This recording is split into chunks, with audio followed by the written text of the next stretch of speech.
In the heart of Africa, where the sun dips into the horizon and paints the sky with hues of crimson and gold, lay two villages, Umuahia and Nneochi, each as distinct in character as the sisters, Adora and Chinelo, who called them home.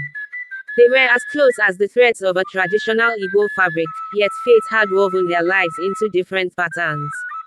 Adora, the younger sister, lived in her family's village, surrounded by the familiar rhythms of her childhood. She spent her days helping her mother with the cooking, learning the traditional stories of their ancestors, and playing with the village children. Chinelo, on the other hand, resided with their grandmother in a distant village, where the air was sweet with the scent of mangoes and the sound of the river whispered secrets to those who listened.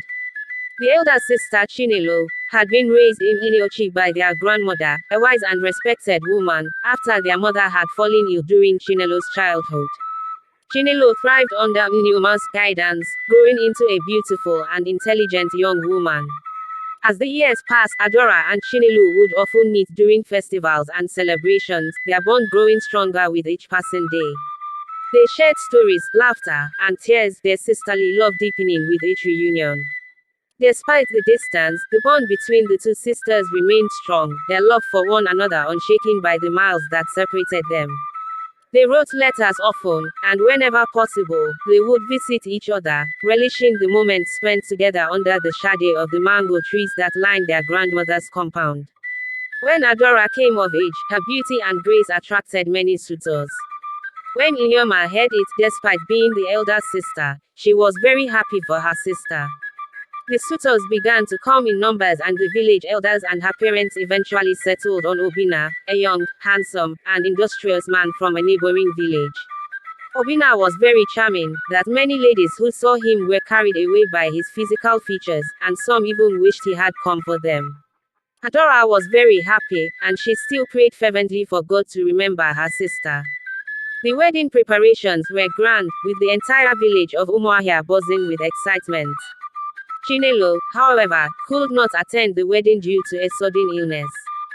She was heartbroken, and from her bed in Ineochi, she sent her blessings and a heartfelt letter to Adora, wishing her all the happiness in the world. This was something she had been looking forward to. The sisters had always been inseparable, and Chinelo's absence left a gaping hole in Adora's heart. Little did they know that this was only the beginning of a journey that would test the bonds of sisterhood and the fabric of their family. The wedding was done, and Adora and her husband, Obina, began to live together. At first, Adora's marriage to Obina seemed perfect. He was kind, considerate, and attentive. But soon after, things began to change. Obina became irritable, finding fault in everything Adora did. The meals she cooked were never seasoned enough, her house cleaning was never thorough, even the way she spoke began to grate on him. Adora, bewildered and heartbroken, tried her best to please him, but nothing she did seemed to satisfy him. His criticism cut deep into her soul. The once happy and vibrant Adora began to wither under his constant disapproval. As the days turned into weeks, Adora's heart grew heavier. She had never felt such loneliness and isolation. Her husband's words cut deep, and she began to doubt her own worth. She longed for the comfort and support of her sister, Chinelo, but Chinelo was not opportune enough to come see her, as she had to take care of their aged grandmother who had no one staying with her. Adora had tried talking to her husband severally, but he never changed.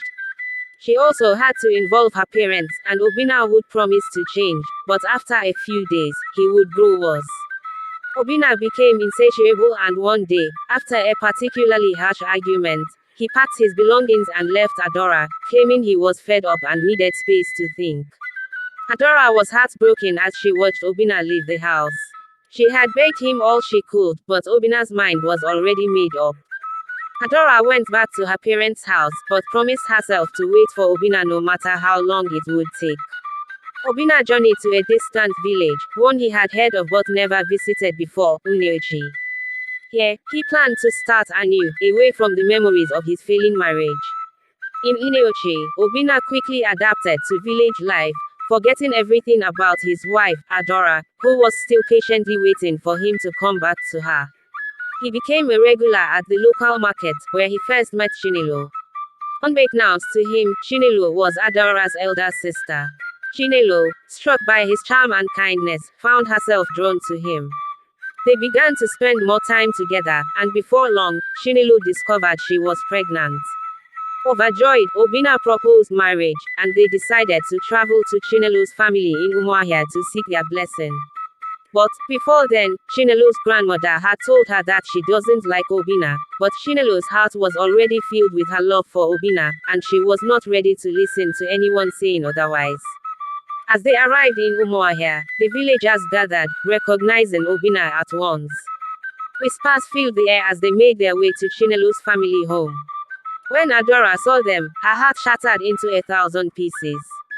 How could her own sister be with the man who had so cruelly abandoned her? And to think that she had been foolishly waiting for him. Adora, meet Obinna, my betrothed, Chinelo said with a bright smile, oblivious to the horror dawning on her sister's face.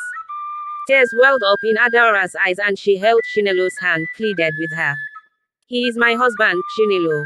He left me, he abandoned me. Please, I beg you, do not marry him. Chinelo, shocked by the revelation, turned to Obinna. Is this true? Did you marry my sister? Obinna, pale with realization, nodded slowly. Yes, but we were not meant to be. Chinelo, you are the one I love now. Torn between love and loyalty, Chinelo found herself at a crossroads. She couldn't believe her ears, it all sounded like a joke to her. The parents sent Obinna home to allow the family to talk. They told him to allow the ladies to think over what had happened. After a few days, the parents called Adora and Chinelo to hear from them. Chinelo responded that she was going to marry Obinna, despite what may. Adora still went ahead to plead with her in tears, telling her that Obinna was her husband and she still loved him. But he doesn't love you anymore, Adora. He loves me now and I'm pregnant for him, Chinelo spoke out and Adora's heart shattered into pieces. Their parents too were against Chinelo's decision. They knew the pain Adora had been going through ever since her husband left her. Despite their family's protests and Adora's pleas, Chinelo chose to marry Obinna, believing their love could withstand any challenge. Chinelo and Obinna went ahead to start their marriage plans, and in a few weeks' time, they were already married. But their marriage was anything but blissful. It didn't take long before things began getting sour between them. The same faults Obinna had found in Adora, he began to see worse of them in Chinelo. Nothing seems to please him anymore. Their home, once filled with joy, became a battleground of constant quarrels and accusations. No day passes without them fighting and insulting each other. The news of their fighting and quarreling quickly spread round the whole village, and it didn't take long before rumors started moving about. Chinelo's parents even came into the picture to caution them, but nothing changed. It grew to a point that the couples will fight themselves from the house to the village streets. Unfortunately, the stress of their tumultuous relationship took its toll on Chinelo, and she tragically lost her pregnancy. The loss of their child shattered what little remained of their marriage. Chinelo was deeply devastated. The thought of losing her baby was a great shock to her. Obinna too, consumed by guilt and regret, left once again, leaving Chinelo alone to bear the weight of their broken dreams. Chinelo, now fully aware of the pain she had caused her sister, returned to Umuahia, seeking forgiveness.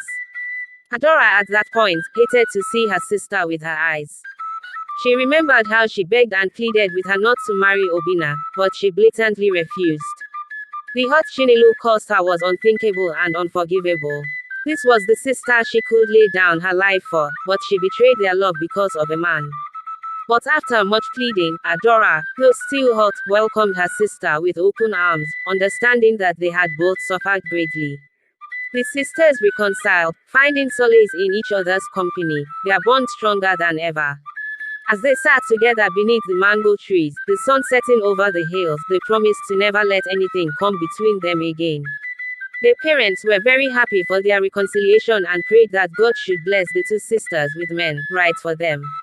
The village elders, witnessing their reunion, spoke of the tale for generations to come, a story of love, betrayal, and the unbreakable bond of sisterhood. In the end, the sisters found peace, not in the arms of men, but in the unwavering support they offered each other. And as the villagers gathered to hear their story, they were reminded of the importance of family, forgiveness, and the enduring power of love. This African folktale teaches us that redemption is always possible, no matter how difficult the journey may seem. It reminds us of the power of sisterhood, the destructive nature of betrayal, and the healing balm of forgiveness.